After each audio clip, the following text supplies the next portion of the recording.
नमस्कार बंधुरा आशा करी सबाई भालो आছেন। बंधुरा অটিজম जार आरेक नाम होच्छे ASD जार पुरो नाम होच्छे অটিজম স্পেকট্রাম ডিসঅর্ডার। এই অটিজম হচ্ছে এক ধরনের জটিল স্নায়বিক বিকাশ সংক্রান্ত রোগ যা বিশেষত শিশুদের শৈশবকাল থেকেই তাদের মানসিক বিকাশে বাধা দেয়। ফলে শিশুরা ধীরে ধীরে শারীরিকভাবে বড় হলেও মানসিকভাবে শিশুই থেকে যায়। তারা সামাজিক আচরণ এবং একে অপরের সঙ্গে পারস্পরিক যোগাযোগ করতে অসমর্থ হয়। তারা বেঁচে থেকেও দেশের মানব সম্পদে পরিণত হতে পারে না।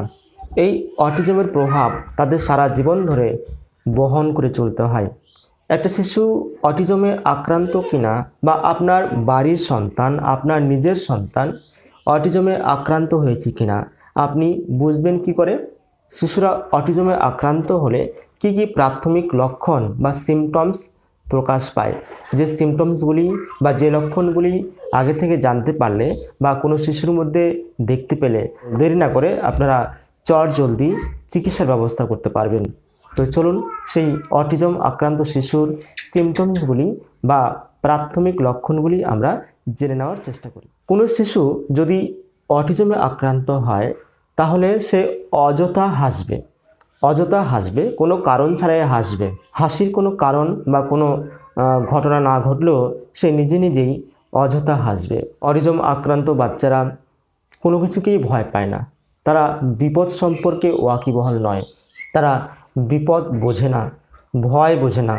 অটিজম আক্রান্ত শিশুরা ব্যথা পেলে কান্না করে না, তাদেরকে যতই মারো ধরো আঘাত করো তার কোনো রেসপন্স তারা করে না। তারা ব্যথা পেলে বা আঘাত পেলে তারা কান্না করে না বা কোনো রকম প্রতিক্রিয়া করে না। অটিজম আক্রান্ত বাচ্চারা আদর পছন্দ করে না বা আদর করা ব্যাপারটা বুঝতেই পারে না।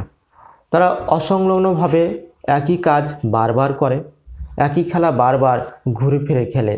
একটা খেলা বাদ দিয়ে অন্য একটা খেলা, একটা কাজ করা বাদ দিয়ে বা একটা খেলা বাদ দিয়ে অন্য কোনো কাজ করবে বা অন্য কোনো খেলা খেলবে, সেই বোধটুকু তাদের থাকে না। তারা একটাই খেলা বারবার ঘুরে ফিরে একই রকমভাবে খেলতেই থাকে। অটিজম আক্রান্ত বাচ্চারা চোখের দিকে তাকিয়ে কথা বলতে পারে না, অর্থাৎ তাদের প্রপার আই কন্ট্যাক্ট হয় না। চোখের দিকে তাকিয়ে তারা চোখে চোখ রেখে কথা বলতে পারে না। অটিজম আক্রান্ত বাচ্চারা একা থাকতে পছন্দ করে, তারা বন্ধু বান্ধব বা সমবয়সী বন্ধুদের সঙ্গে মিশতে পারে না, তারা কারোর সঙ্গে কথা বলে না, তারা একা একা থাকতে পছন্দ করে এবং নিজের মনে সে খেলতে পছন্দ করে, নিজের মনে ভাবতে পছন্দ করে। অটিজম আক্রান্ত বাচ্চারা নিজের চাওয়া পাওয়া ব্যাপারটিকে প্রকাশ করতে পারে না বা চাওয়া পাওয়া নিয়ে কোনো কথা বলতে চায় না। কোনো কিছু দরকার হলে বা কোনো কিছু তাদের প্রয়োজন হলে তারা অঙ্গভঙ্গির মাধ্যমে প্রকাশ করে, কিন্তু মুখ ফুটে কিছু চায় না বা চাইতে পারে না। অটিজম আক্রান্ত বাচ্চারা কোনো একটি নির্দিষ্ট খেলনা বা কোনো একটা নির্দিষ্ট বস্তু অসম্ভব রকম ভালোবাসে।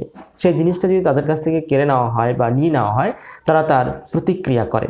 অটিজম আক্রান্ত বাচ্চাদের যদি কোনো প্রশ্ন করা হয় তাহলে তার উত্তর না দিয়ে সে প্রশ্নটাই আবার ঘুরিয়ে রিপিট করে। যদি কোনো অটিজম আক্রান্ত বাচ্চাকে জিজ্ঞেস করা হয়, তার নাম জিজ্ঞাসা করা হয়, তোমার নাম কি, সে নিজের নাম বলবে না, সে পাল্টা প্রশ্ন করবে, তোমার নাম কি। অর্থাৎ তারা কোনো প্রশ্নের সঠিক উত্তর দিতে পারে না, সেই প্রশ্নটি আবার রিপিট করে। এরকম লক্ষণ দেখলে আপনাদের সাবধান হতে হবে। অটিজম আক্রান্ত বাচ্চারা কোনো শব্দ হলে সেই শব্দের কোনো সাড়া দেয় না বা অতিরিক্ত কোনো শব্দ বা জোরে আওয়াজ তারা সহ্য করতে পারে না। এই হচ্ছে অটিজম আক্রান্ত শিশুর বা অটিজম আক্রান্ত বাচ্চাদের প্রাথমিক লক্ষণ। এই লক্ষণগুলো যদি কোনো বাচ্চার মধ্যে প্রকাশ পায় বা কোনো শিশুর মধ্যে প্রকাশ পায় তাহলে আপনাদের সচেতন হতে হবে যে আপনার বাচ্চা বা সেই বাচ্চাটি অটিজমে আক্রান্ত হতে পারে এবং আপনাদের কোনো ডাক্তারবাবুর শরণাপন্ন হতে হবে এবং তার প্রপার ডায়াগনস্টিক এবং চিকিৎসার ব্যবস্থা করতে হবে। এবার এই অটিজম হওয়ার কারণ কি এবং শিশুদের এই ছোটোবেলা থেকেই 2-3 বছর বয়স থেকেই অটিজম নামক এই রোগের প্রভাব দেখতে পাওয়া যায়। এর কারণ কি?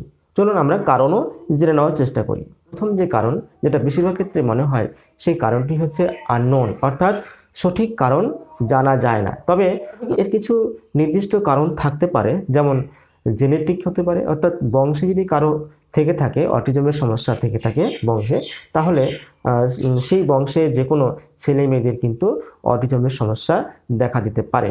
একটা বংশগত কারণ এর পেছনে থাকতে পারে। যে সমস্ত বাচ্চারা অতিরিক্ত স্মার্টফোন দেখে, অর্থাৎ মোবাইল ফোন দেখে, মোবাইলে কার্টুন দেখে, ভিডিও দেখে, রিলস দেখে, সেই মোবাইল ফোন দেখতে দেখতে বাচ্চাদের অনেক সময় সেই মোবাইল ফোনের রেডিয়েশন থেকে তাদের ব্রেনের যে নার্ভ, সে নার্ভ ইরিটেশনের মাধ্যমে তাদের এই অটিজমের সমস্যা দেখা দিতে পারে। কাজেই স্মার্টফোনের অতিরিক্ত ব্যবহার কিন্তু বাচ্চাদের ক্ষতি করতে পারে বা অটিজম নামক এই ভয়ঙ্কর রোগের শিকার হতে পারে এই স্মার্টফোনের জন্য বা অতিরিক্ত স্মার্টফোন দেখার জন্য। কাজেই আপনাদের কাছে অনুরোধ, কোনো বাচ্চাদেরকে, আপনাদের নিজের সন্তানকে স্মার্টফোন থেকে দূরে রাখুন বা স্মার্টফোনের ভিডিও দেখানো থেকে দূরে থাকুন। কোনো শিশুর জন্মকালীন সময় যদি কোনো রকম ডিফেক্টিভিটি হয়, জন্মের সময় যদি কোনো রকম কমপ্লিকেশন হয়ে থাকে, সেক্ষেত্রে কিন্তু বাচ্চা বড় হওয়ার সঙ্গে সঙ্গে অটিজমের শিকার হতে পারে। গর্ভবতী মায়ের গর্ভকালীন সময়ে কোনো রকম শারীরিক সমস্যা দেখা দিলে তার প্রভাব শিশুদের উপর পড়ে এবং জন্মের পরপরই সে শিশু অটিজমে আক্রান্ত হতে পারে। অনেক সময় মেডিসিনাল ওভারডোজের জন্য বা সাইড এফেক্টের জন্য কিন্তু বাচ্চাদের অটিজমের সমস্যা দেখা দিতে পারে। আমাদের মতো এই উন্নয়নশীল দেশগুলিতে, যেখানে খাদ্য, বস্ত্র, অন্ন সংস্থানের যে প্রপার যে ডিস্ট্রিবিউশন সেটা না হওয়ার জন্য এমন অনেক জায়গা রয়েছে এবং অনেক ফ্যামিলি রয়েছে যারা দিনে দুমুঠো খেতে পায় না, অর্থাৎ পুষ্টির অভাব, খাদ্যগুণের অভাব। সেই পুষ্টির অভাবের জন্য বা খাদ্যগুণের অভাবের জন্য অনেক সময় শিশুরা কিন্তু অপুষ্টিতে ভোগে, তাদের শারীরিক ও মানসিক বিকাশ হয় না, এই জন্য কিন্তু অটিজম হতে পারে। তারপর হচ্ছে বাচ্চাদের প্রতি বা শিশুদের প্রতি বাবা মায়েদের উদাসীনতা। জন্মের পর থেকে অনেক বাবা মাই কিন্তু সন্তানদের প্রকৃতভাবে বা সঠিকভাবে প্রতিপালন করতে পারেন না। জন্মের পর থেকে বাচ্চার সঙ্গে কথা বলতে চাওয়া, বাচ্চাকে হাসানো, নানা রঙের বস্তু তাদের চোখের সামনে দেখানো, তাদেরকে কোনো বস্তু ধরতে শেখানো, তাদের আই কন্ট্যাক্ট হচ্ছে কিনা সেটা দেখা, বা তাদের চোখে চোখ রেখে কথা বলা, তাদেরকে হাসানো, এই ব্যাপারগুলো যদি না হয় ছোটোবেলা থেকে, তাহলে সে শিশু বড় হওয়ার সঙ্গে সঙ্গে কিন্তু অটিজমে আক্রান্ত হতে পারে বা অটিজমের শিকার হতে পারে। এগুলো মোটামুটি কারণ হতে পারে অটিজমের। আমি মেন কারণগুলো বলার চেষ্টা করলাম, তবে বেশিরভাগ ক্ষেত্রে অটিজমের নির্দিষ্ট কারণ কিন্তু জানা যায় না, অর্থাৎ অটিজমের প্রকৃত কারণ হচ্ছে আননোন, অর্থাৎ অজানা। এবার হচ্ছে ট্রিটমেন্ট। আপনারা কোন পদ্ধতিতে ট্রিটমেন্ট করবেন? অ্যালোপ্যাথি সিস্টেমে অটিজমের ট্রিটমেন্ট সাধারণত হয় না, তবে হোমিওপ্যাথিতে এই অটিজমের বেস্ট ট্রিটমেন্ট রয়েছে। আর সেই ট্রিটমেন্ট হচ্ছে পুরোপুরি কনস্টিটিউশনাল, অর্থাৎ রোগীকে প্রপার কেস্টিকিং করে একসঙ্গে একটি মাত্র ওষুধের সাহায্যেই তাকে ট্রিটমেন্ট করতে হবে, তবেই কিন্তু সেই শিশু পুরোপুরি অটিজম থেকে মুক্ত হয়ে যাবে বা অটিজম পুরোপুরি সেরে যাবে।